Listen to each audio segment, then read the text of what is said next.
19শে জুলাই সন্দেশখালী, আপনাদের মনে আছে নিশ্চয়ই, হোটেল থেকে উদ্ধার হয়েছিল নগদ টাকা। আর সেই ঘটনায় এর আগে দুজনকে জেরা করা হয়েছে, দুজনকে গ্রেফতার করা হয়।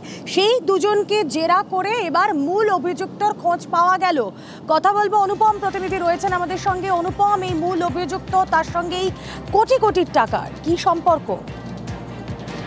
হ্যাঁ দেখো, এই যে গত 19 তারিখে আমরা যে খবরটা দেখিয়েছিলাম, সন্দেশখালী থানার ধামাখালী একটি গেস্ট হাউস থেকে সেখানে দুজনকে গ্রেফতার করেছিল এবং সেখান থেকে 10 কোটি টাকার জাল নোট উদ্ধার করেছিল সন্দেশখালী থানার পুলিশ। এবং তাদেরকে জিজ্ঞাসাবাদ করার পরে তারপরে আরো একজন মহিলাকে গ্রেফতার করে। এই তিনজনকে জিজ্ঞাসাবাদ করার পর নাগপুর থেকে মূল অভিযুক্ত অভিষেক তেওয়ারি, আবার বলছি মূল অভিযুক্ত অভিষেক তেওয়ারি, তাকে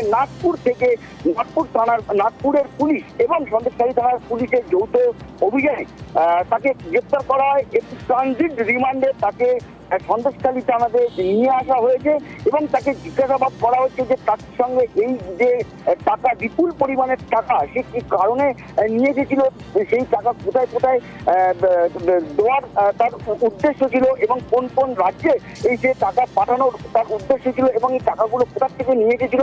যেহেতু একদম সীমান্তের বাংলাদেশের সীমান্ত একদম সন্দেশখালীর পাশে, সেই জন্য বাংলাদেশ থেকে এই টাকা নিয়ে এসেছিল কিনা, আর এই টাকা কোথায় কোথায় কোন কোন রাজ্যে এই টাকাগুলো পাচার করা বা পাঠানোর উদ্দেশ্য ছিল, সব বিষয় খতিয়ে দেখছে এবং তাকে জিজ্ঞাসাবাদ করছে। এবং এর সঙ্গে আর কারা কারা জড়িত আছে, এই সন্দেশখালীর বুকে কোনো কেউ জড়িত আছে কিনা, পুরো বিষয় কিন্তু খতিয়ে দেখছে কিন্তু সন্দেশখালী থানার পুলিশ।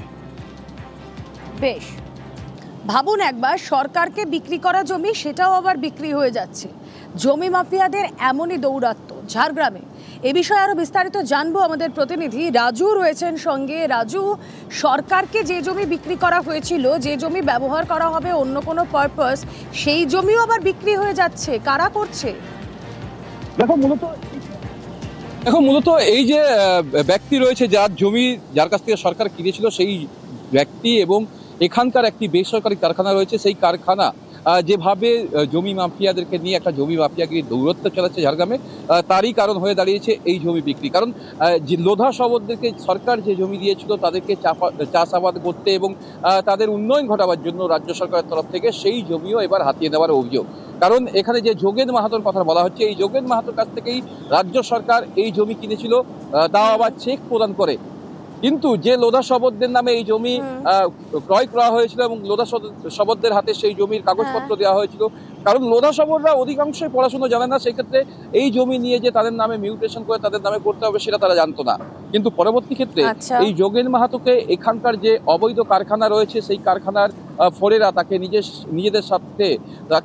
নিজেদের সঙ্গে নিয়ে এই জমিগুলো ক্রয় করেছে। কারণ কারখানা যদি ক্রয় করে, সেক্ষেত্রে কারখানারও তো দেখা উচিত যেই জায়গা কার রয়েছে। সরকার থেকে যে বন্টন করেছে জমিগুলো, এগুলো যে নিয়ে নিয়েছে, সেই জন্য আজকে অভিযোগ এরা করেছে। ওই যোগেন মাহাতোই আবার ফ্যাক্টরিকে বিক্রি করে দিয়েছে। এইখানে যারা জড়িত আছে আর তাদের সমস্ত লোকের দৃষ্টান্তমূলক যেমন শাস্তি হয়। জমির একটা চক্রান্ত চলছে, এখানে অনেক লোক সাথে জড়িত আছে, এদের সমস্ত লোকেরই দৃষ্টান্তমূলক শাস্তি হয়, সবাই এটাই চাইছে। মোহনপুর মৌজার 915 জেএলে একটা লোধা শবরদের জমি নিয়ে একটা ইস্যু হয়েছে। আপাতত লোধাদের যে জমিটা নিয়ে ইস্যুটা হয়েছে, সেই ইস্যুতে আমরা লোধাদের বেশ কিছু জমি আমরা অলরেডি কিছু জমি রেকর্ড করে ফেলেছি এবং ওনাদেরকে বলেওছি যে মিউটেশনে ফেলতে আর কি। তো অ্যাজ আর্লি অ্যাজ পসিবল যদি মিউটেশনে ফেলে আমরা হয়তো বাকি জমিগুলো আমরা রেকর্ড করে দিতে পারবো এবং এই ইস্যুটা হয়তো সলভ হয়ে যাবে। বালি মাফিয়ার তাণ্ডব এবার চা বাগান। কেন তাণ্ডব? তার কারণ মহানন্দা নদী থেকে বালি তুলতে চা বাগানে চড়াও এবং আর্থ মুভার দিয়ে উপড়ে ফেলা হয় চা বাগান। প্রতিবাদ করেন চা শ্রমিকরা, গ্রামবাসীরা, তাদেরকে ব্যাপক মারধর করা হয়। বালি মাফিয়ার তাণ্ডবে জখম একজন। কথা বলবো, বিশ্বজিৎ মিশ্র প্রতিনিধি রয়েছেন সঙ্গে। বিশ্বজিৎ, তখন একেবারে নদী থেকে বালি তুলতে গিয়ে একেবারে চা বাগানকে উপড়ে ফেলা হচ্ছে। আর এই অভিযোগে কার্যত উত্তাল হয়ে উঠল এই ফাঁসি দেওয়ার ভোমাগজ এলাকা। মূলত দেখা যাচ্ছে যে রাতের অন্ধকারে বালি মাফিয়ারা একবারে চা বাগানকে উখড়ে ফেলে রাস্তা তৈরি করেছে, যাতে এই মহানন্দা নদী থেকে খুব সহজে বালি চুরি করা যায়। এবং তারপরেই স্থানীয় বাসিন্দারা এবং চা শ্রমিকরা প্রতিবাদ করলে তাদের উপর চড়াও হচ্ছে এবং এই ঘটনায় কিন্তু একজন স্থানীয় জখম হন। গোটা ঘটনায় গতকাল কিন্তু রাতেই অভিযোগ দায়ের হয়েছে বিধাননগর তদন্ত কেন্দ্রে। পরিস্থিতি প্রথমে উত্তপ্ত হলে বিধাননগর এবং ঘোষপুকুর ফাঁড়ির ঘটনাস্থলে আসে এবং পুলিশকে ঘিরেও কিন্তু বিক্ষোভ প্রদর্শন করেন স্থানীয়রা। স্থানীয়দের অভিযোগ যে বহুবার পুলিশকে জানিয়েও কোনো ব্যবস্থা হয়নি। বরাবর এই নদী থেকে বালি চুরি হচ্ছে এবং শুধু বালি চুরি নয়, নদী চর থেকে বালুগুলা কাটে নিয়ে যাচ্ছে পেপার মিলের সামনে, উমেশ না নীতিশ নাম কি, ওর নিচে বালুগুলা। আর রাত্রি 10টা পর্যন্ত বালু কাটে, মোটা জিসিবি দিয়ে বালু কাটে।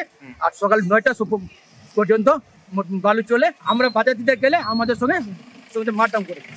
আচ্ছা, কি আপনাকে মারছে? আর মারছে। এটা জিসিবি লাগাইছে, দেখেন না জিসিবির ধারগুলো দেখা যায়। এই যে কি তুলে দিয়েছে?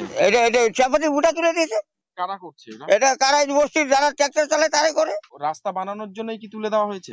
এখন ওরা যে কি জন্য করছে সেটা আমরা জানি না, তো আমরা তো দেখি নাই না। রাত্রে সকালবেলা কাজ করতে আসছে, আমরা দেখতেছি ওরে বাবারে এত খুঁটি একদম কতগুলি। দেখেন 2 দিন পরে দেখেন এই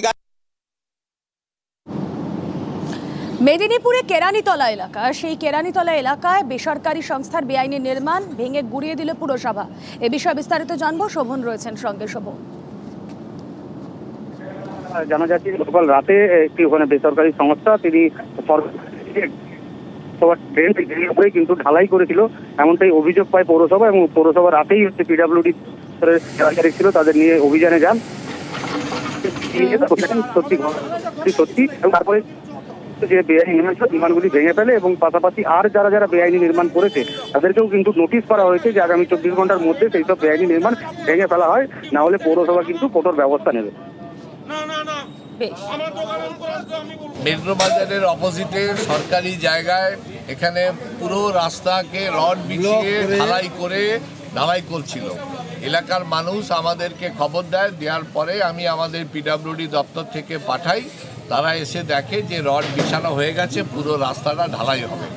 তো আমরা সঙ্গে সঙ্গে বারণ করলাম, ওরা বলছে না আমরা এটা ঢালাই করব। আমরা বলছি ঢালাই করা যাবে না, আপনার জায়গা যেখানে সেখানে আপনি করুন, রাস্তার উপরে ঢালাই আপনারা করতে পারবেন না।